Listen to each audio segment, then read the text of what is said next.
Damn, son, where'd you find this? Welcome to episode 74 of the Fly Route Podcast. This is also the official beginning of our season 2. We are really excited to bring you all the hottest news in sports. And as always, I am your host, Anthony, aka Tony Playboy, aka Tony Knockout, aka the ugly ass assassin. And I am big focused on bringing us a more consistent cast consistently through this season. And these two are no strangers to you all. I want to, shout out Sam and Marquise rocking with us through this upcoming season. Y'all got any AKAs for yourself? Shit. AKA Keys. You can find me on Twitter at Marquise_35KD. AKA that Dirk tape dropped tonight. Sam, aka Jameis Winston Revenge Tour, aka Joe Burrow Top 5. Those are my AKAs for today. All right, I'm rocking with it. I'm rocking it. We are going to kick off football season right. For the next couple of episodes, we are going to be talking the creme de la creme of positions in the NFL. We are going to give you our top 20, starting with quarterbacks this episode, then moving on to wide receivers, tight ends, running backs, etc., as we get ready for what's going to happen this season. So first and foremost, do us a favor. If you're listening on YouTube, like and subscribe. If you're listening on any of the DSPs like Spotify, Apple, etc., make sure you subscribe and rate the podcast 5 stars. Let's get into it. We are talking QBs today. We are doing our consensus rankings. Y'all might be familiar with how we do this. Me, Sam, and Marquise give our rankings for the top 20 quarterbacks in the league. We combine it for a total score to create a consensus ranking for the Fly Route Podcast of where we are going to put the quarterbacks this season. Now, we will start at number 1. And number 1 with the total score of 4, it should not be a surprise to most of y'all, is Patrick Mahomes. Oh, without a doubt. Without a doubt, I don't know. Because I think it's without a doubt, bro. Look, our second ranked quarterback had a score of 5. So he was not very far behind Patrick Mahomes, and it was Josh Allen. I'm going to put Sam on the spot because Sam was the one to have Josh over Patrick for this upcoming season. What's the motivation behind that? I'm not lying. Yeah, I got Josh Allen as my QB1 going into this season for a couple of different factors. One is them losing Tyreek Hill, I think, and a couple of other receivers. Robinson, I think, also gone. They're bringing in Juju, bringing in Valdez-Scantling. It's just a lot of newness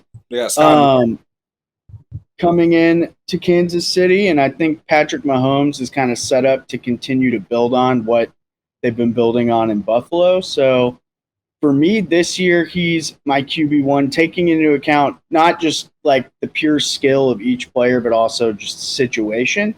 I think Josh Allen and Buffalo are set up to have bigger years than Mahomes and the Chiefs, and that kind of factors into how I rank them. Because to me, they're like 1A and 1B, and I don't think that there's much that separates them. So factoring in team success, it's just going off of prediction. I think Buffalo will be better, and Josh Allen will have a better year. So that's why I think that, but I don't think anyone's wrong for taking Mahomes number 1. Okay. Yeah, I didn't mind that because I think it's going to be very interesting to see what Mahomes looks like without Tyreek Hill. I get Sam's explanation of it. That's why I don't mind it. Because at first I was like, whoa. But, like, I don't think he's going to struggle without Hill. I think he's more or less going to struggle just gelling with the new guys, essentially, like how they play. But I think the advantage he has, he lost one speedster, right? Olympic speedster. He went and got 2 more dudes with speed for losing 1. Granted, the one he lost is next level. We all know that. But he got Marquez Valdez-Scantling. He got Sky Moore. And then he got a sure-handed catcher in Juju. So I feel like that's like a balance. I'm not saying they're better than Tyreek Hill because Tyreek Hill, as we saw in that Buffalo game, will change the whole game in less than 10 seconds. but he did get people to where now their offense, it might not be as explosive, but maybe it's more of, I don't even know if efficient's the right word, because I don't know how efficient they were last year, but maybe now they're more efficient on letting their defense get a rest, because their defense is terrible. So maybe now they're like, all right, we can run, play action, shorter passes of course you'd love if you take it to the house, but if your defense isn't as great, like Buffalo's defense is going to be better this year, right? So their quick scoring hit isn't going to be a problem because now they're going to have Von Miller on defense to help. So like Sam said, their window is going to be even more open, and Tre'Davious White is going to come back healthy. Granted, you got to see how he comes back, but I like that. How Sam put it. I think Buffalo's window for especially these next 2 years is like it's enormous. Yeah, I saw it and I almost did the same thing. I just want to give Patrick Mahomes the benefit of the doubt. But, we saw when they lost that surefire third option in Sammy Watkins, a little bit of struggles this year. People were playing too high safety, trying to stop the big play. But they were doing that because they were afraid of Tyreek Hill. Right? So now what does the defense do against Patrick Mahomes now when the fear of Tyreek Hill is not there to force too high safety looks consistently? I'm going to assume Patrick figures it out, but people just going to try to act like he only going to throw to Kelsey. It don't matter what y'all do to Kelsey. Kelsey getting 1,000 yards. That's facts. So, That's facts. It don't matter what defense think they're going to do. Travis going to throw the ball to Kelsey. It's a matter of, I think you can see a new look Patrick Mahomes where maybe he throws for barely 4,000 yards essentially or something. You know what I mean? Okay. All right. So number 3 at a combined score of 12 for us was Lamar Jackson. And yeah, your eyes got wide because the Ravens fan on the podcast with the Jackson jersey behind him, gave Lamar Jackson the lowest rating of the three of us. All right. So you want me to defend it? Yeah. All right. I love Lamar. I'm the biggest Lamar Jackson. One of the biggest Lamar Jackson fans, Action Jackson. I'm thoroughly upset, though, because they kept Greg Roman. They didn't go get another receiver. They let go of Marquise Brown. I do think Rashad Bateman can be special, but I don't know how special because everybody's making it seem like he's going to be better than Anquan Boldin was for the Ravens. Like, they're putting him like his trajectory is that, which I don't. Anquan Boldin is arguably a great receiver, and all time he stacks up. Not 1 through like 15, but when you get to 15 below, he can knock on the door and be like, hey, like, make some room.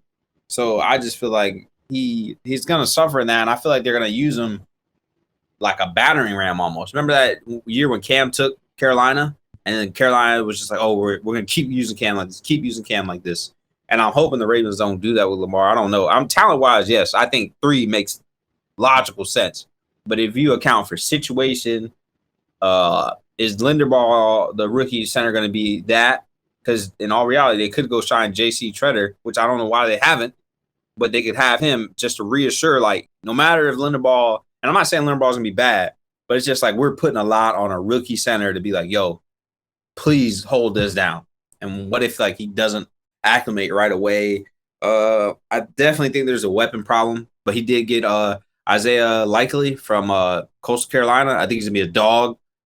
But, I mean, it's another tight end. We do need another receiver. I just think having Rashard Bateman, and we're going to run 3 tight end sets. I don't know if people are going to let you flash back to 2019. Big trust. Woo, woo. I got faith in Lamar Jackson. Yeah, I got faith in Lamar Jackson. My faith ain't not in Lamar. Like, he's going to put up numbers, but the thing is, how is his numbers going to look stacked up against other quarterbacks? Because there's a weird thing. We didn't talk about it, but I meant to bring this up.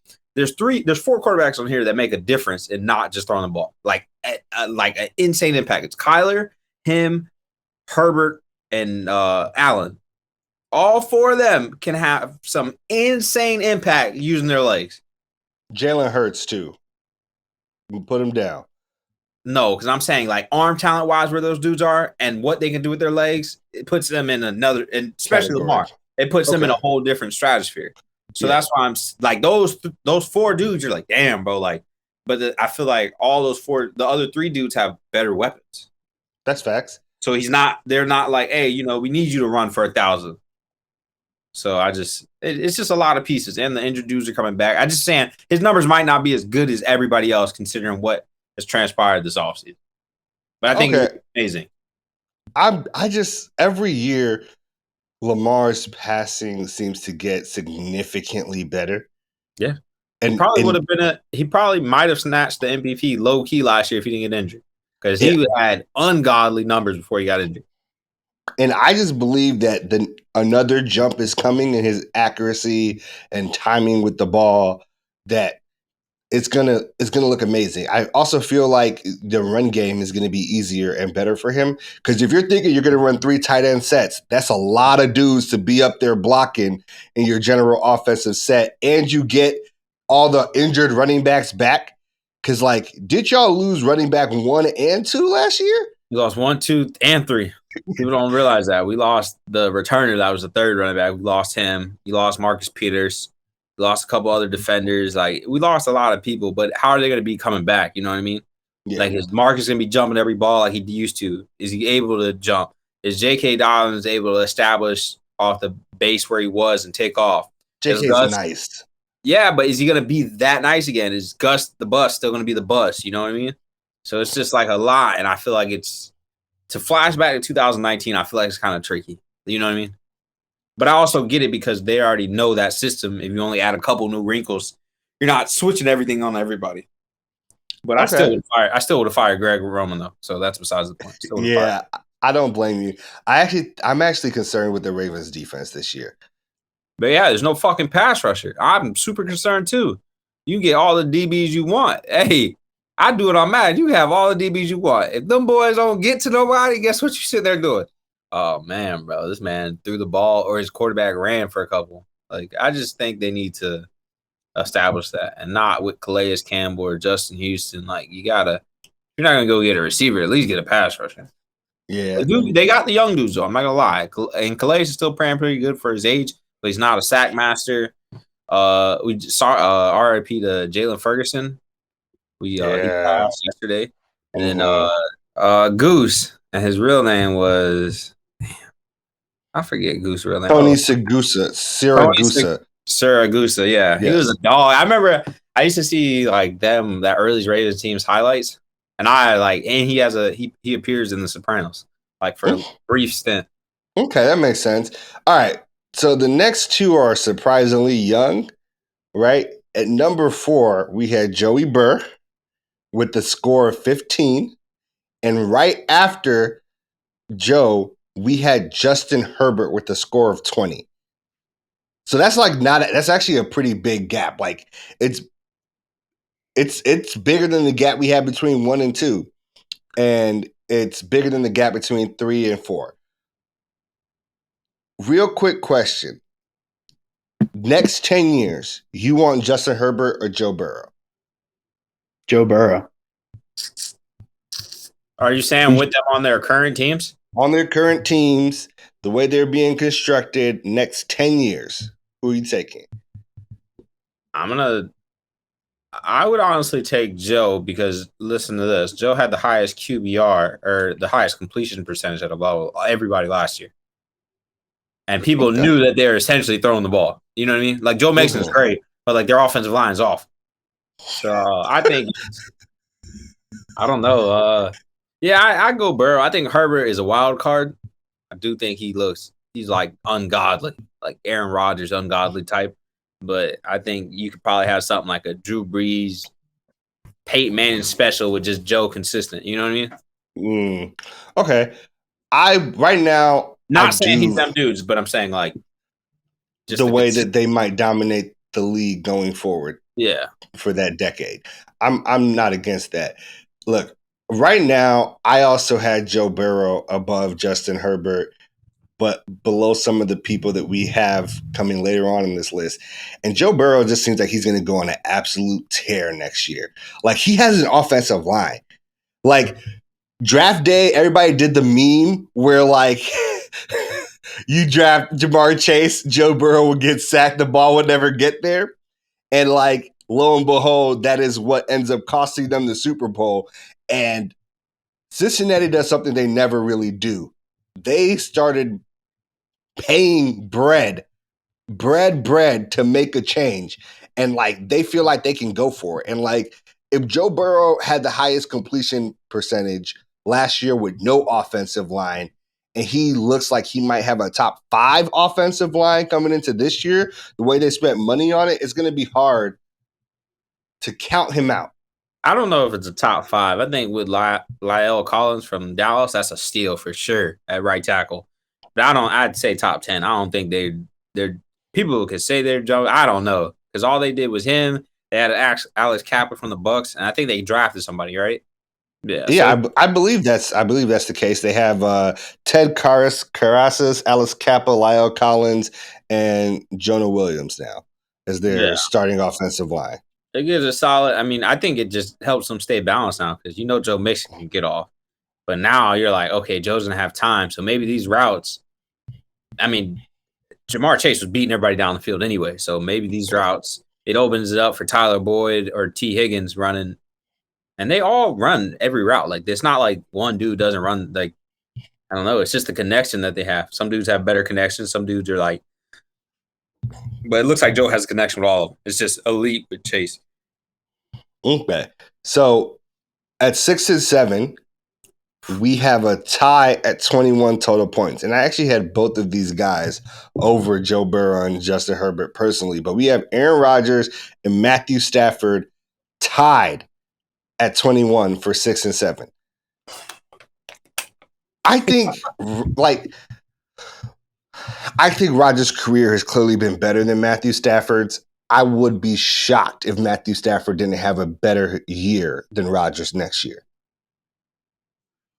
I feel comfortable saying that. I think we're going to see the conservative Rodgers we normally see, where he won't throw that many picks. But I think we're not going to have the security blanket of Devontae Adams. So normally you could account for Devontae Adams, maybe he gets 15 targets. He's catching 10 to 13 and 2 touchdowns or a touchdown for 100 yards at least, right? Now I think you're going to see that those target shares get spread out. Whoever, the rookie, Tanya coming back from the injury, which I think is going to be tough. But I think maybe his passing attempts just go down and they just go, hey, we know you're not going to throw us into trouble, so let's just run it. And I feel like that's what they're going to do. And I feel like as the opposite for Matthew Stafford, I feel like we get Allen Robinson, who's a big target. He's physical. He's going to get the best quarterback he's ever had. And then you're going to pair him with Cooper Kupp.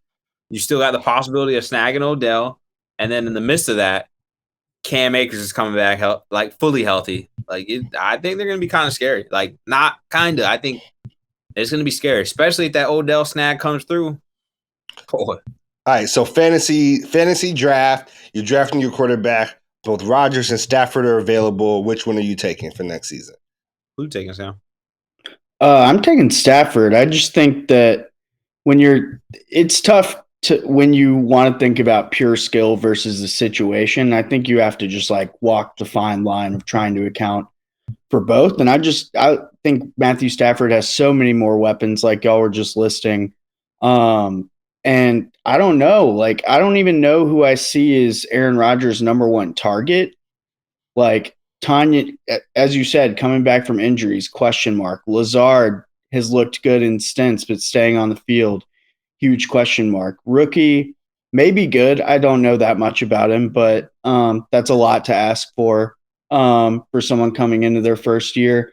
So I have Aaron Rodgers outside my top 10 for this season, and I'm fully open to the possibility of being proven wrong. He's proven doubters wrong multiple times and gone for MVP campaigns after having similar question marks of does he have enough weapons? But losing Devontae Adams is just, I think, can't really be understated. Is he always had that to fall back on. It's yes, he doesn't have a ton of options, but he does have arguably the best option in the league. And losing that, I think, is just huge. It's a bigger deal than Pat Mahomes losing Tyreek Hill, in my opinion. So it's going to go crazy, though. So that's why I'm saying, the whole thing of, hey, we could essentially do what Cleveland does, what these run-heavy teams do, because they have 2 running backs. And they could be like, hey, we're just going to run. Aaron, we'll let you throw the ball 15 times. I don't think Aaron's going to be cool with that. So maybe it's probably 20 to 25. But to who? Aaron Jones is gonna have like 8 of those targets. Aaron Jones is 8 going to to 10. get his usage is going to be like that CMC usage where it's ungodly. AJ Dillon's Yeah. probably going to have a big usage. Like it's going to be interesting. Yeah, I'm for fantasy especially, like I'm high on Aaron Jones, but less high on Rodgers, I would say. Okay. Yeah. I could see that definitely. I'm with that. At 8, we had Kyler Murray. That felt a little high for me, y'all.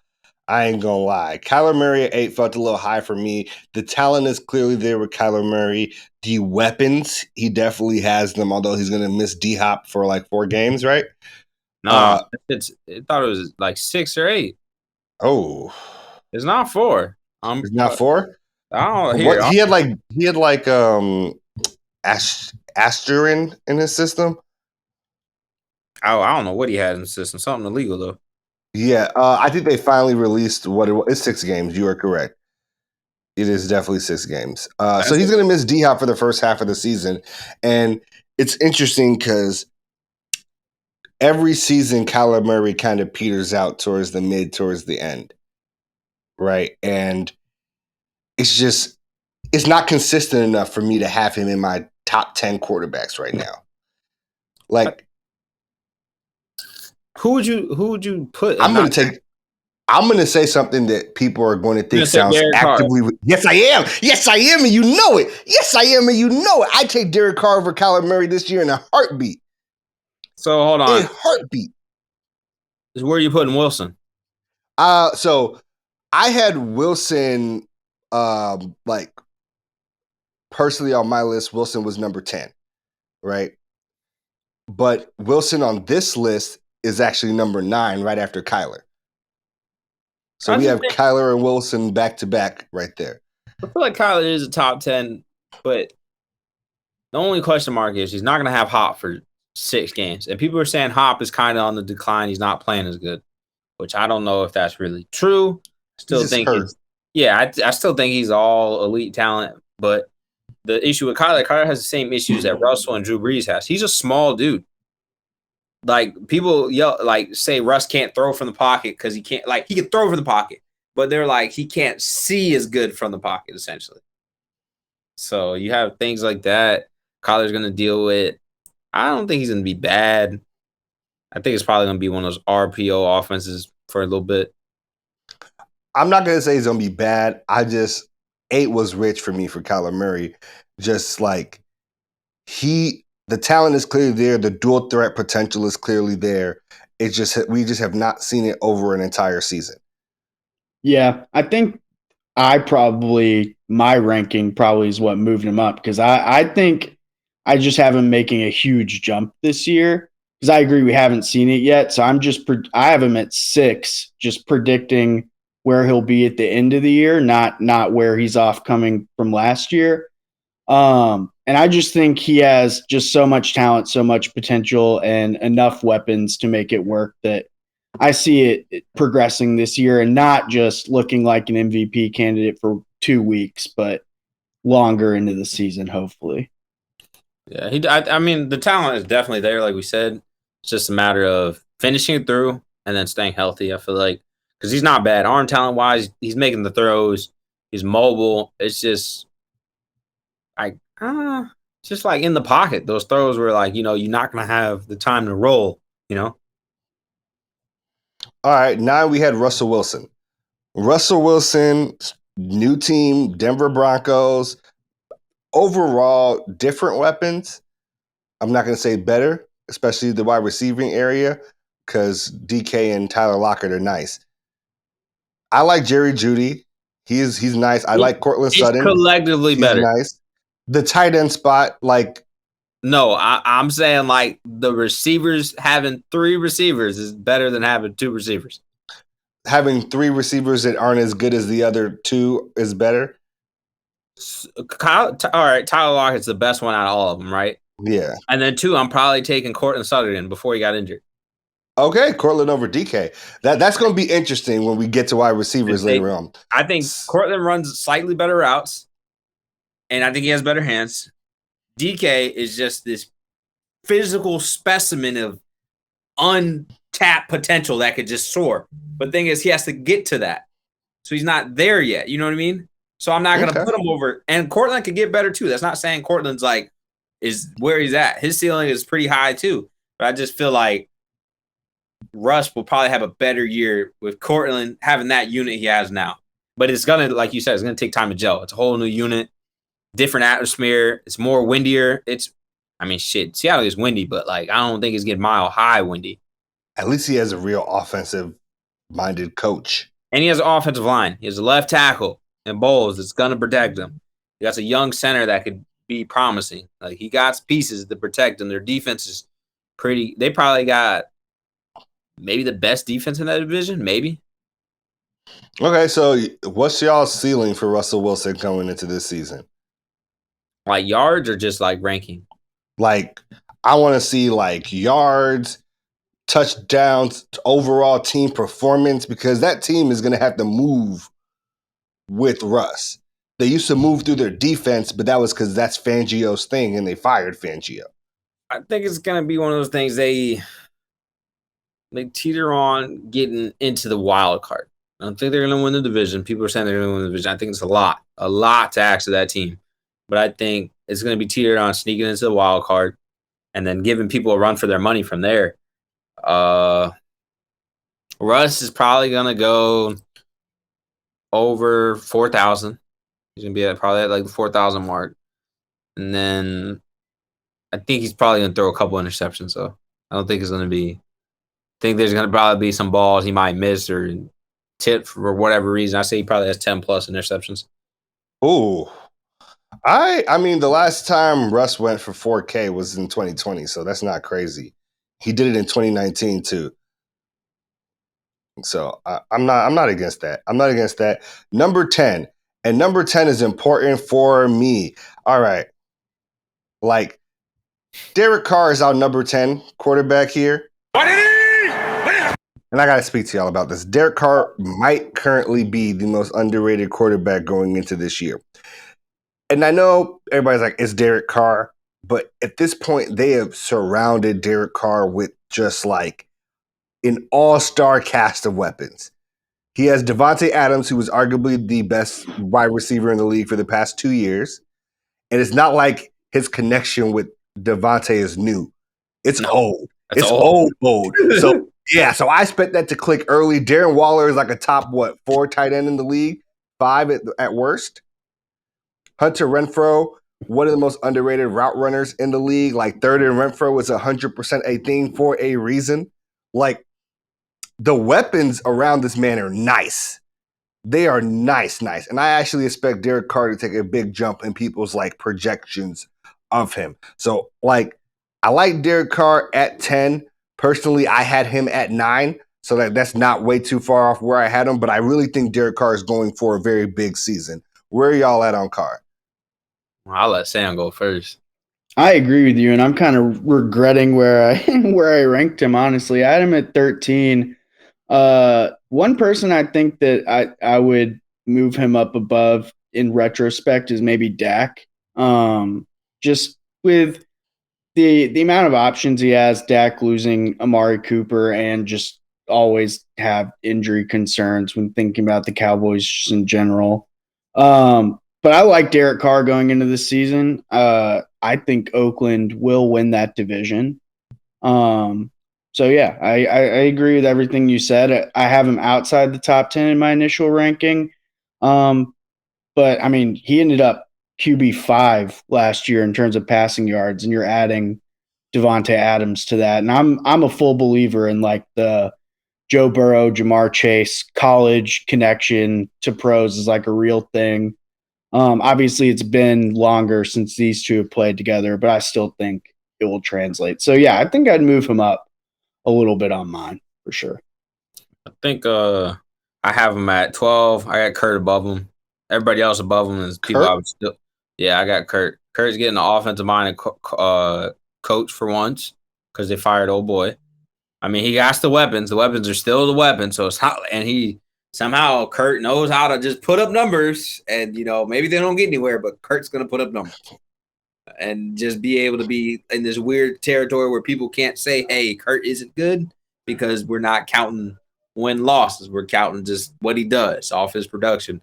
I think for Derek Carr, I think it's the offensive line, really. Like that's my biggest concern. You know, is Alex Leatherwood, the guard? I think they took. Is he Last gonna? year. Yeah, is he gonna actually play better, play good, like they need him to? I think that's where my questions are. I don't necessarily think it's gonna be Carr because he guys dudes that get open with 5 yards. Like they can shake someone off them in 5 yards. So that's not a problem. Darren Waller is probably gonna have a big year because Darren Waller, you're not gonna be able to hang two over him anymore. I think that is gonna be kind of scary. Devontae's gonna get his, but between Darren Waller and maybe Hunter Renfrow, one of the two. And if I had to pick, I'm going Waller's gonna have a probably insane year. Okay, I like that. So Dak Prescott is actually our 11, and Kirk Cousins is out 13, right? And I want to talk about these two because I feel like at some point Kirk Cousins might be the white Dak Prescott. Yeah. It's like your completion percentage is going to consistently be really good. You're going to consistently put up relatively strong numbers, like that shows like you're definitely in the top half of quarterbacks in the league. But the thing that's missing is just like the postseason wins and appearances with the numbers that you're putting up.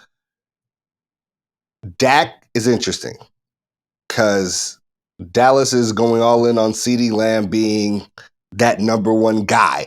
That's And- scary as fuck. There's Yeah. no fucking way. Have you seen the way this man drops the ball? You're out your rabbit ass mind, and you let bro. The crazy shit is, Amari Cooper don't always be engaged. I'm not gonna lie, he don't always be engaged. But one thing for sure is he runs good routes, and he probably gonna catch the ball when you throw it to him. And you let him go for a fifth round pick to Cleveland? Yeah. Dog, After they gave up a first for him like 2 years ago. dog. I don't know. And you're betting on Michael Gallup coming back from the injury, being ready to just roll. And then you're running with the same running backs you had. I don't think. I mean, you're going to get a healthy Dak, though. That's the only good thing. This year, Dak should be healthy from his injuries and be able to roll from there. But you're taking away less weapons, and you're going to put more pressure on him. So I don't think he responds in a positive light, essentially. Okay.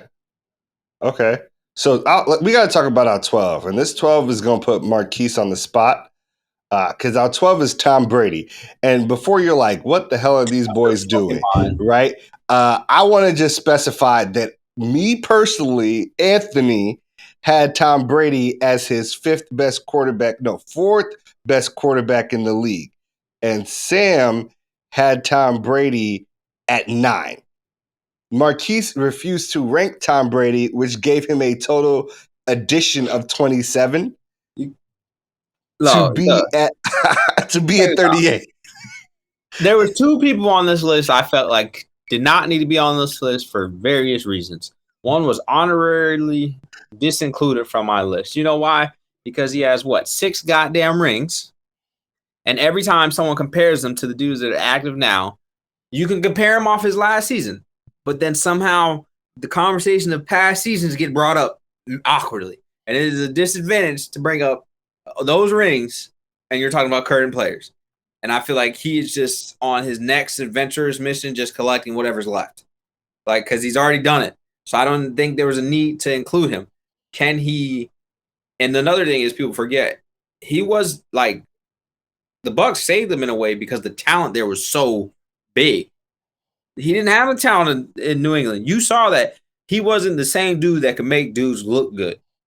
You know? Did they just not give him good enough people to make look good? Because Exactly. he made Scotty Miller look good. Yeah, but Scotty was paired with other people. You know what I'm saying? He was trying to make people look good that weren't paired with other dudes that you could put on top and be like, yeah, you're going to look good. You know what I mean?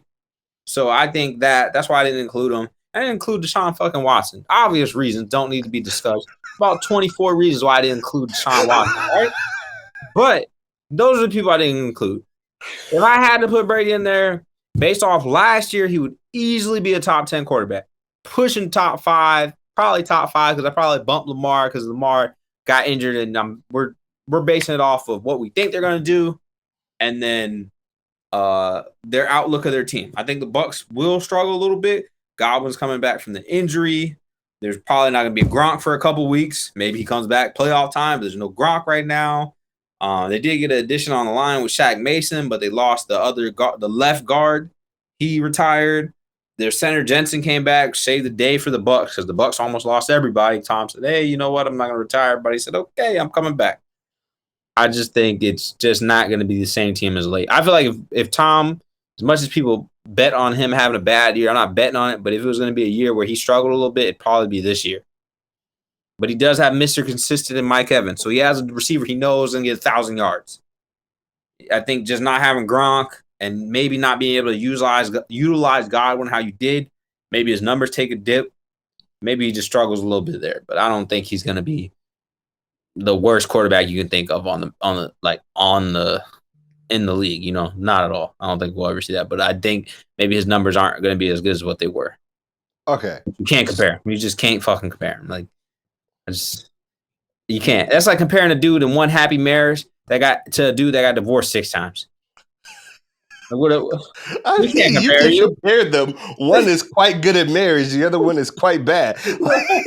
But that means you got 6 chances to get divorced. Some of these people ain't even got the chance to get 1 championship. You got what I'm saying?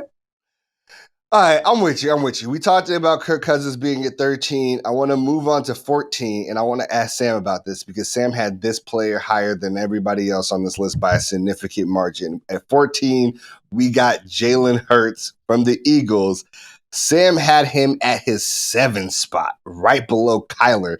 Talk to me about what you expect to see from Jalen Hurts this year. I think I expect to see a really big jump in a couple of different areas. One is just overall efficiency. I don't think he's going to throw for 4,000 yards or anything like that, but I'd like to see completion percentage go up, interceptions go down, touchdowns go up. He got a big weapon over the offseason with the addition of A.J. Brown. And I just think the rushing is always going to be there and improve. I like what they put around him with Devontae Smith coming into his 2nd year. Like I said, A.J. Brown. Hopefully Miles Sanders stay healthy. But, yeah, I think that Jalen Hurts is going to not give us like a Lamar Jackson level season, but hopefully jump into that range of top 10, top 5 quarterback with his ability to be a threat on the ground and improve passing ability. And I mean, he threw for 3-something thousand last year. So if he could bump that up just a little bit, even top 5, I think they would take that. I have him at 7, so not top 5, but maybe in the conversation. I would like to see. So last year he threw for 3,100 yards, 16 touchdowns, and 9 interceptions. I think if he could bump that up to like 3,400 passing yards, get it up to closer to like 18, 19 touchdowns, and cut the interceptions down. 9 is actually pretty good. So I think really bumping the touchdowns up is the main thing. I mean, if he's throwing under 10 interceptions on the season, I think the main thing is hopefully just being able to convert with his arm a little bit more in the red zone. Because I don't ever think he's going to be like slinging it down the field 60 yards, getting touchdowns that way. But if he could increase his red zone efficiency and continue to build on what he's done on the ground, I think he could be one of the really sort of like most improved guys next year. All right. I want to you seem a little incredulous about this, Marquise. Let's just talk about the Lamar Jackson MVP season. That's like 2019. He's not even fucking close to that. Look, give me a second.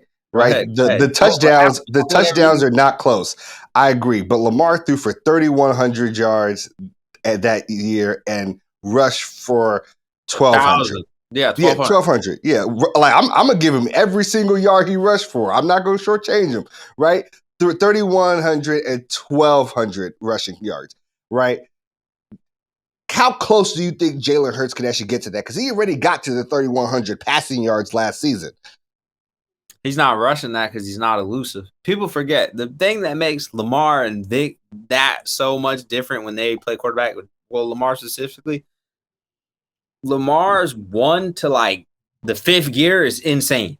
Like the get up and get gone is really crazy. And then you add his change of direction, how he can make people miss. Jalen Hurts does not have in his tool bag to make people miss like that. Now, He can rushed he for move? 750.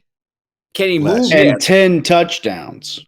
But that's the thing. The touchdowns, you're a big dude. You're kind of invasive. You can do the Josh Allen. Once I get under 10 Yeah, yards, I'm running in the end zone, and you gonna have to hit me, bro. Like Josh Allen says that every play. Like when they get within 10, he's like, "Shit, all right, bro. I'm gonna do my best camp. Come hit me, and I'm gonna try to carry you to the touchdown." But I think Jalen Hurts. I don't think he can put on that type of rushing game. I think he could probably get higher in his passing game because of the weapons, but I don't think he'll. I think his weapons should allow him to have a better passing game. That is right, but I think Lamar's passing, like you said, is getting better and better.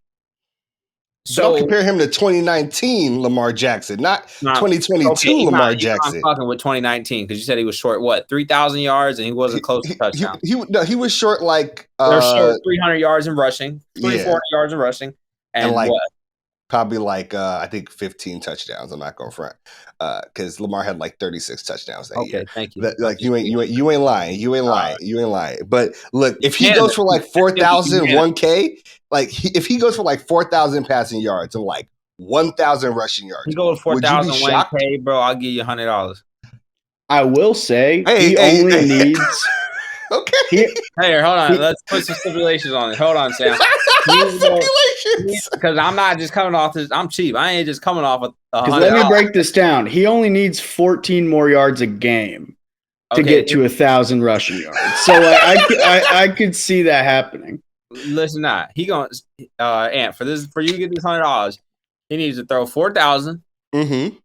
He has to clip Lamar's touchdown from that MVP season.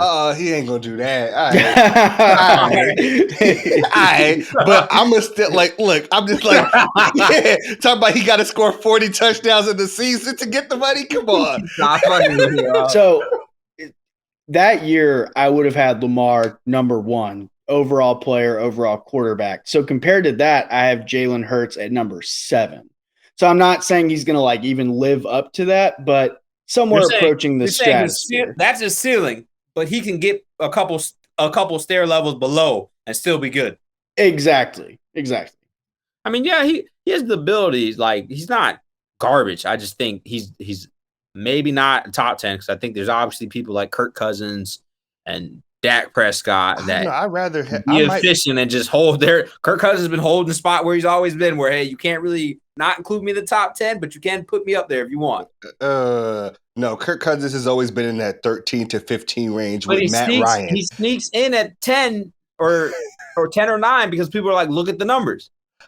Maybe for them, not for me, player. Not for me. I feel like Kirk Cousins, Dak Prescott, and Matt Ryan have consistently occupied that like 13 to 15. Like you can't say they're not in the better half of starting quarterbacks in the league and be objective. Don't the I Eagles would got say, like projecting a first round pick? My bad, Sam. Don't they got a first from when they traded Carson? They got the one last year. Don't they got another one this year? So I want to say this is gonna be the year that Jalen, for them to be like, yes, we're gonna roll with him, which I don't think there's a problem with rolling with him, but for them to be like, we're not gonna go draft another quarterback. He's gonna have to have not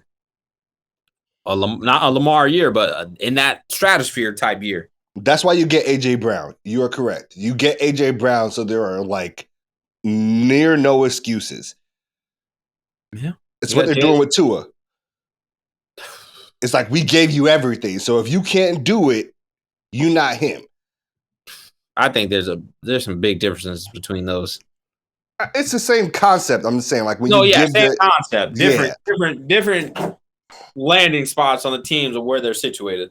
Okay, so 15 we have Matt Ryan with the Colts this upcoming year. I feel like this is reasonable for Matt Ryan. I don't find Matt Ryan to be all that interesting, but I expect him to have a good season with the Colts. They don't have. He doesn't have a Calvin Ridley. He doesn't have a Calvin Ridley. He doesn't have a Julio Jones. He damn sure don't got a Kyle Pitts. He does have a Michael Pittman, who I think Michael Pittman, his ceiling will be like a Mike Evans type receiver. I think Michael Pittman can be pretty awesome. I don't think he's bad. I think he just got some things to work on. They got JT. JT's a top 5 running back. Damn sure ain't one because it's Derrick Henry, but people are saying he's one. But I'm taking Derrick King Henry still. But he does have a team that's better put together. Offensive line's respectable, really good, respectable. And then the defense is insane. They just added Gilly. I think I think Matt Ryan, granted he's in a tough conference in the AFC, but when you stack up that division, he's definitely a better quarterback than Ryan Tannehill. Okay. I don't think if he played for Tennessee last year that when they just needed Tannehill to get that one win while old boy was out, Matt Ryan definitely could have got that one win. Okay. I'm with you.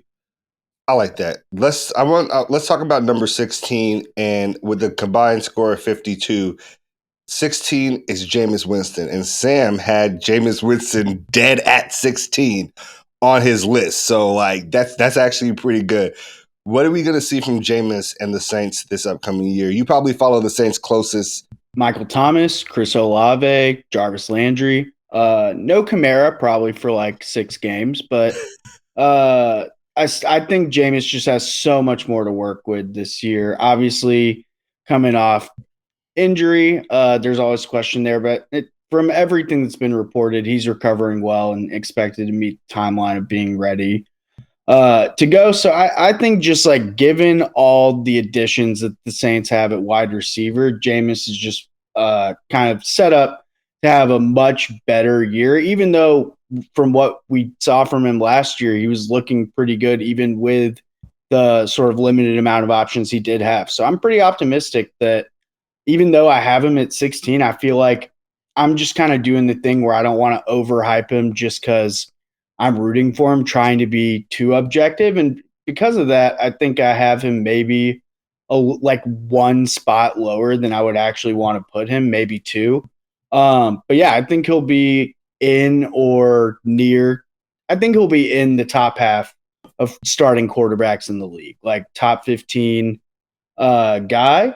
And I think he can, if the main thing is just cut down on interceptions, continue to limit turning the ball over, keep the ball in the offense's hand. And I think he has a lot more weapons to help do that. Hopefully he won't be trying to force it to one of them because he has a multitude now. So the weapons were never Jameis's issue because he had Godwin and Mike Evans and OJ Howard and was throwing the 50-50 don't act like ball. OJ Howard was like that. Like he was not like how he was the hype train what OJ was supposed to be. Granted, the Bills just stole him, but he was not at the hype train of what he was when he was talked about. But Godwin and Evan were. Yeah, I think Sam, like Sam said, it's definitely comeback season for James. I think he's gonna have a big year, like top 10 year. Oh, okay. I love that. Okay. Like, I'm not saying like it's definite, but I'm saying he could be in that category where he's like a fringe, where he's like either he's top 10 or he's like on the outside looking in. He's like that 10 to 13 range. Like he's barely missed it because you're gonna get him. He's gonna have Chris Olave with some killer speed, Michael Thomas back 100% healthy, I hope, and then you have, like you said, you might not have Kamara for a couple games, and then you're gonna have Jarvis. That defense in the back half of it is looking crazy. I think they're gonna. You gotta think they used to give Tampa a run for their money with the team that they had this past couple of years. So you're gonna say, hey, we got some more weapons. Even before Jameis got injured, they were doing good. So Okay. I'm not saying they're gonna knock Tampa for the number 1 seed that division, but I'm saying they're gonna be a problem. All right, 17. We got Ryan Tannehill at 17 with just 1 more point than Jameis Winston. At this point, personally, I feel like Ryan Tannehill is, just all pro. He is who he is team, which is significantly better than we thought when he was in Florida playing for the Dolphins. But like, I ain't trying to hear that. Malik coming for the job, bro. I ain't never want someone to take somebody's job so bad a day in my life. Oh my God. All right. I feel like that's a fair triage for Tannehill. I want to talk about 18 because I actually thought this was huge because this is the only person coming off of their rookie season to make it in our top 20 list. And at 18, we had Mac Jones. And I feel like at this point, if you take it Ryan Tannehill at 17, Mac Jones at 18 don't sound crazy to me. He's accurate with the ball. He'll put it where it needs to go. The ceiling is clear, but the floor is very high. And based off the way that he played, I'm not mad at it. Yeah, I think it's just not flashy. So a lot of people probably wouldn't have them in their top 20 just because the way he gets it done is just pretty straightforward. But he just wins. Like he won in Alabama. He's winning with the Patriots. I think they're going to continue to get better with him leading the way. So I like Mac Jones. He's just steady. Like it's not going to be sexy. It's not going to wow you, but like you're going to look up at the end of a bunch of games and the Patriots are going to be up. And the thing I really like about him is just his pace. He seems to control the clock really, really well. Probably something he picked up from his time just with Saban under Belichick. And I think that just like a quarterback coached by those two people, you're like hard pressed to find someone who's probably had better teachers as far as like winning situations go. So I'm a believer. Okay. I don't mind that. I don't mind this at all, to be honest. Like even Cam went on the pivot recently where he was like, think about the bottom of the top 32 quarterbacks and say they're better than me. And they were like, what about Mac? And Cam was like, Mac is clearly top 20. And like, I think that's fair to say. Yeah, so I don't mind this. Huh? I got him at 14. Okay, yeah. Okay, the facts. I just feel like the ceiling is very high, and I like that for the brand of football the Patriots play. At number 19, we ended up with Deshaun Watson, which like that makes sense. I had him like pretty low. I feel like we all had him relatively low, but like not at the bottom. I didn't put him on the list. I had 24 reasons not to put him on the list. I was gonna get there. I promise you. You're not wrong. And there's a good chance he don't play at all this upcoming season. And that, like, look, it's just looking bad for Deshaun for clear reasons.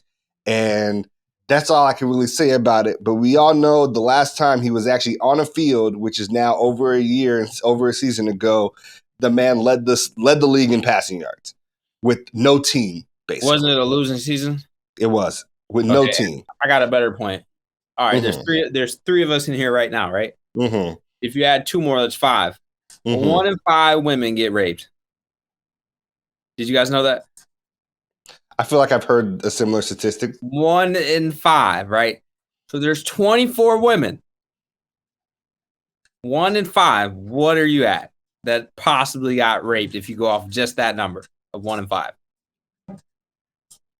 I feel like that's a backward statistic because 1 in 5 would say like, there's 24. There's 24 of them, right? Yes. 5 times 5 is 25. So that means 5 women. So now you're saying, okay, minus 1 is 24. So it would be 4. It would be 4.5 women or something like that. The reason why I think it's backwards is because like it's clear Deshaun in this situation has a serial issue in which like the statistics like are a little skewed when like my man is putting up numbers. There's no way that he doesn't catch a ungodly suspension, bro. So yeah, I'm with you. He might not play this season. I didn't include him because there's no way 24 women are lying, bro. Okay, there's no way that you have 60 different masseuses in that time frame. Something's wrong. And the Texans just magically know about it and just they're okaying it. So did y'all read the New York Times thing? They were paying for the hotel rooms. And they magically knew about it. They were enabling it. Between them and Cleveland, the organizations need to be held accountable. because Cleveland knew something was going to come up, it's kind of smart in their end. They're like, all right, bro, we're just going to make your salary $1 million, and then whatever, because we know you're going to get suspended at some point. So I don't know what you give them, but it's just, and people are saying, because I got to talk about it because the women took the settlements. Fun fact, they're even time, because my major is criminology. The justice system doesn't deliver justice equally to everybody. Minorities and women have they don't get the right justice that they deserve, like in the justice system. And then women, especially dealing with sexual assaults, deal with the backlash of, oh, she asked for it while she's wearing that, blah, blah, blah. People rape because they rape, whatever. It's that. It's not because the women did this. So it's crazy, bro. It's facts. It's annoying. If Facts, you 100%. Offered me $5 million, and per se I got raped, but I knew there wasn't enough, for whatever reason, there's not enough evidence, or the police department wouldn't do me any justice. $5 million is life changing. That's probably more justice that I would have got. That $5 million is more justice. All they could get was money already, because the grand juries declined to move criminal cases forward. So at this point, all they could ever get in justice was money.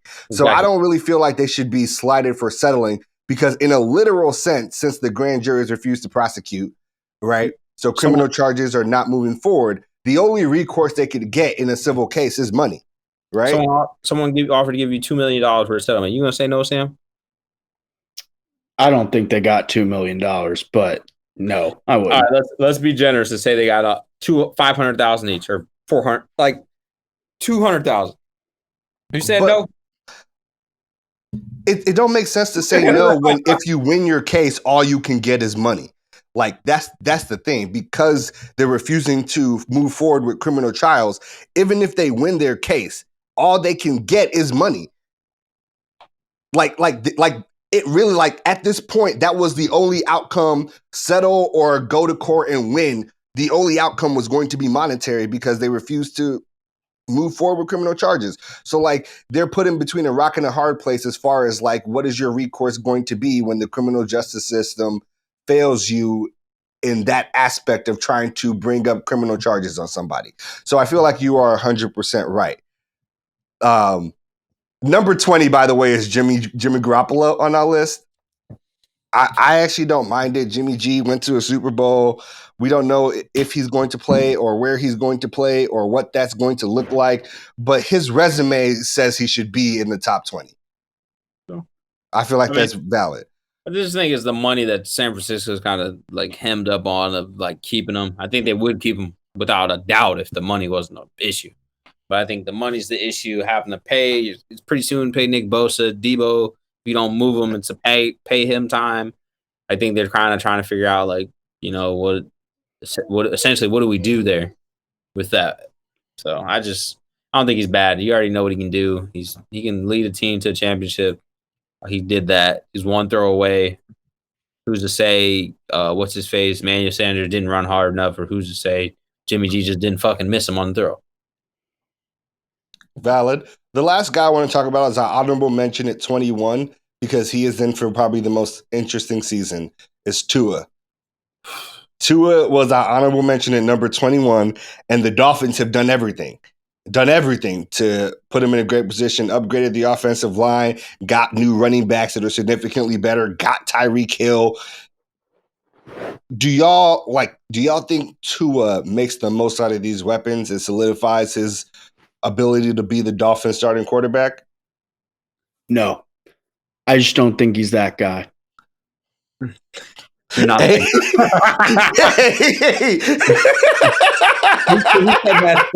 It literally sounded like, dude. I mean, I don't think he does bad, but I don't know how good he does, like, to be honest. So I don't. It's going to look different. Their offense is going to look something ungodly with that much speed on it. So I don't know what type of route tree is going to look like. Their offensive line is going to be super dependent on Armstead, the left tackle, staying utterly healthy, which I have almost next to no faith in that. When you look at the games he's played, health-wise, Tua gets a new coach that's probably going to trust him, like, you know, So I think that's a benefit to have a coach to trust you instead of one that you know is kind of just dealing with you essentially. So that could be a morale booster. I think his ceiling is a top 15 quarterback. I don't know. He creeps top 10. So Okay, from I like that. where we got him, he could possibly get in the 15 market. But even if he gets in the 15 market, they ain't making the playoffs. Like, I don't think I'm buying the Tom Brady to Miami next year hype. that'd All be, right. that'd be All right. so because people would follow him if he does go there. You know what I mean? Like people would just be like, oh, okay, I'll follow him. Okay, I like this. That is our top 20 quarterbacks going into the 2022-2023 season. Make sure wherever you're listening, you like and subscribe, rate 5 stars. You can follow us, the Fly Route Podcast, on all platforms, the Fly Route Pod, Twitter, Facebook, etc. We are looking forward to give you all more episodes like this and breaking down all the positions going forward. The Fly Route Pod.